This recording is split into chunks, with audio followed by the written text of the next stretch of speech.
আম্মা জানেরা বলতে লেগেছে, এক তারিখ আমি দুপুরের সময় এমন করে আমি একটু আরামে রেস্টে ছিলাম, হঠাৎ করে আমি খবের মধ্যে দেখতে লাগলাম আমার ঘরে যেন একটা যুবক ছেলে প্রবেশ করেছে।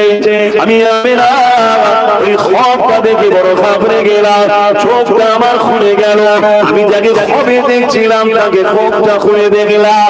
আমি আমেনা ঘাবড়ানো দেখে ওই যুবক আমাকে মা বলে ডাক দিয়ে বলল, ও মা আমেনা, আপনি ঘাবড়াবেন না মা, আমি দুনিয়ার কোন যুবক নয়, পুরুষ নয়, আমি হল আল্লাহ পাকের ফেরেশতা হযরত জিবরাইল। এই মা আমেনা, খুশির খবর নিয়ে এসেছি আপনার কাছে।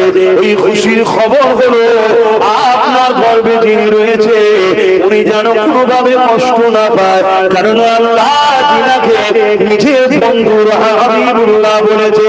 এবং দ্বিতীয় খুশির খবর হলো, এ মা আমিনা রে, এই বাচ্চার নাম দুনিয়ার কেউ রাখবে না, এই বাচ্চার নাম আল্লাহ রেখে দিয়েছিল, এই বাচ্চার নাম হলো মুহাম্মদ।